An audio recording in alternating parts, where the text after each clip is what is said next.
Hi, I'm Gunnar Streetzel. I'm from Alpharetta, Georgia. My whole life since I was a kid, any birthday money, any Christmas money, anything that was given to me was put aside in a bank account for college. In high school, I got a job at Applebee's in suburban Michigan. I don't remember the exact number, but I got to keep a very small percentage of my tips for myself for spending. And the rest, again, went into that college fund. So when senior year came around and I was planning on going into computer science and doing a dual major with computer science and design, but by that time, I was so burnt out from all of my classes. I realized, okay, maybe this isn't the correct path for me. I was no longer enjoying programming, but I was developing my more artistic side. I was taking photo electives. I told my parents my fears and my lack of joy that I once had from computer science, and decided I wanted to go to an art school instead and pursue just photography. They did not take it well. I woke up one day, my mother always woke me up every morning for school. First thing I wake up to, she goes, "Hey, just so you know, we're not gonna pay for art school." So to be jarred awake and told you're not doing that was confusing and crushing, and especially having that bank account that was half my money that I had made working at suburban Michigan Applebee's. I looked her in the eyes and I told her, "Fuck off." And she stepped, hand off my shoulder, stepped back, looked aghast. I threw off the blankets, stormed into the bathroom, took a shower, got dressed, grabbed a water bottle from the fridge, and got in my car and drove off. Throughout the day, she was calling me, texting me, and throughout the day, the anxiety was creeping in more and more. It turned from anger to pleading, which turned into, we'll talk tonight, you, me, and your father at dinner. And I got home. We sat down before dinner. My parents told me they were standing firm by their decision. I showed them the schools I had in mind. Parsons was my top choice. Parsons, if you ever give them a call or visit their website, right on the front page, they make it known in bold letters that they are career driven. They didn't change their mind, but they did give me assurance that they would think about it, that they would research it themselves. My mother apologized for springing it on me while waking me up instead of having a family discussion like we were now.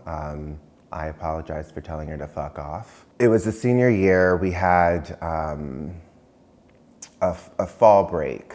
I had compiled a list of schools in New York. Looked at Pratt, which my mother hated, which was helpful when we went to go look at Parsons, which was open campus in Union Square in Greenwich Village of New York City. And then we did the tours. We did the gathering in the assembly halls to listen to the president of the school, the president of the art department. The administration does a great job because they spend most of it assuring the parents that this is a career-driven school. And I was like, these fuckers know what they're doing. So I succeeded and I convinced my parents to let me go to art school. I graduated in 2017 from Parsons with honors with a BFA in photography. Tried applying to some jobs, did some interviews with companies for what were basically underpaid, glorified secretary positions. So I instead decided to just go out on my own and freelance. So I was able to take on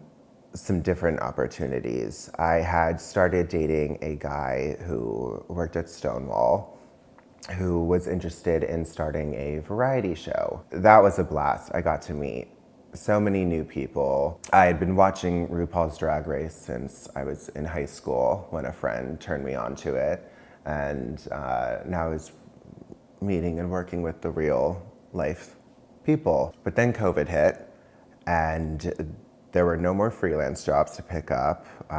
There were certainly no bar shows. So I had a lot of time on my hands. I was on the computer even more than normal. And I always had an interest in beauty and fashion that stemmed from photography. And I had a almost obsession with makeup tutorials. I thought, well, I have the time, I have the seclusion, I can, follow these tutorials, experiment with this makeup in the privacy of my own home, and if it doesn't go well, no one has to know.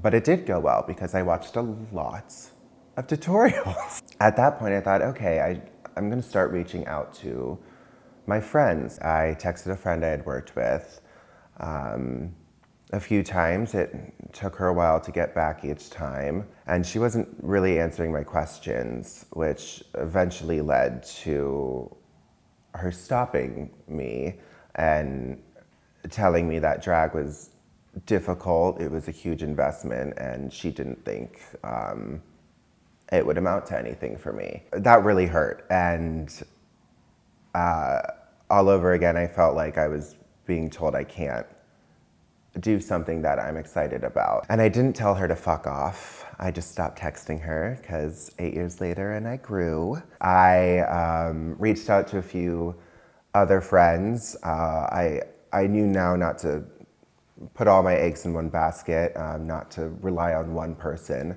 but the community as a whole. I got some advice. And a few weeks later, I started my Instagram account for Damsel, my drag persona.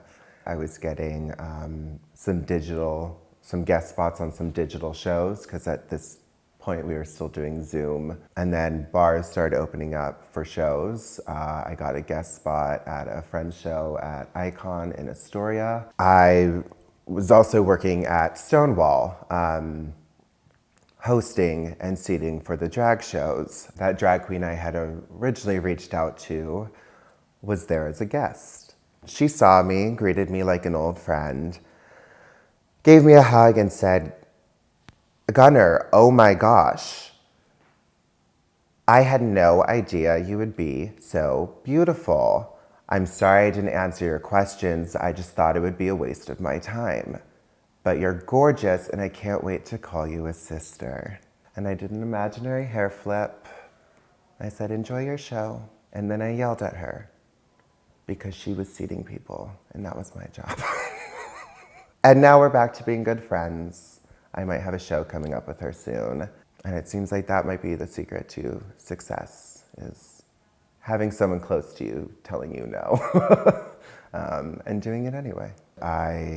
I'm grateful for the advice I've been given. I have a very close relationship with my parents. I have a very close relationship with this queen who is now my sister, now that I'm beautiful. That's life. It's how it happens. Sometimes you just have to make it happen for yourself.